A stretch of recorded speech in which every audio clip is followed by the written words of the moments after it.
Here is what you know. You are in a small, inflatable dinghy, bobbing along in the middle of the ocean.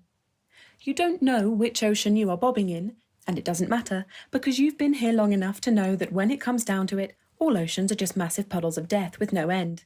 At least, if you are where you are, which is in the middle of one. It has been days. There is nothing here except the salty stench of impending doom, but hey, that hasn't stopped you from partaking in a variety of fun activities to keep yourself occupied. Here are some of the things you do while waiting for death. 1. You finally lose weight. This is because you are not eating, because there is no food, and this is the best shape you have ever been in your life. 2. You scream for help. It doesn't do anything, there is no one else here in the middle of the ocean, but it makes you feel better. It's cathartic, like screaming into a pillow, except this pillow is very wet and full of sharks. 3. You get super tanned. There is no shade out here in the ocean, so you're going really brown. You wonder if the lack of sun protection means you might get melanoma. Then you laugh, because even if you did have cancer, that is definitely not how you're going to die out here. 4. You drink the seawater. This is because you're curious, and so very, very thirsty. You drink a handful of seawater, even though you know it is a dumb idea, and once you've done it, you realise just how dumb, and how dumb you are, not just in this situation, but as a person, and you have this horrible taste in your mouth, and there's nothing to wash your mouth out with, except more seawater. Didn't think of that, did you?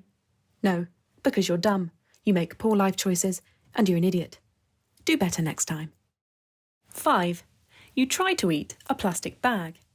You see a plastic bag bobbing along next to you, and you try to eat the bag because you're hungry. And hey, if it's good enough for sea turtles, it's good enough for you. Turns out it isn't great for either of you, and you vomit it up off the side of your dinghy. 6. You try to enjoy the view. This is difficult because that patch of vomit you spewed into the ocean is still there floating along beside you. The fact of this seems particularly unfair because the bag has the entire ocean to go float in, but it decides to stay here and follow you. That sounds like some kind of metaphor for your life that you are not smart enough or interesting enough to piece together. 7.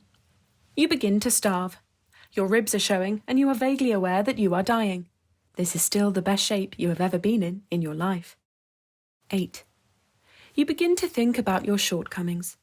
Everything you have ever done, every regret that still lingers close to the foreground of your memory because you are acutely aware that even out in the middle of the ocean with no one around, you are still you. This is the worst thing in the world. 9. You scream for help.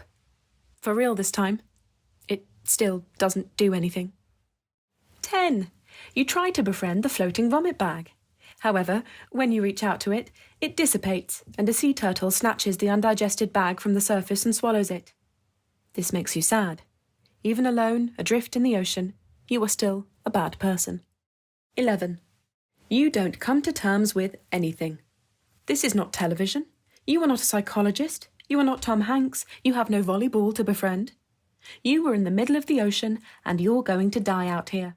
And it doesn't really mean anything, except this is where you are. Which is nice.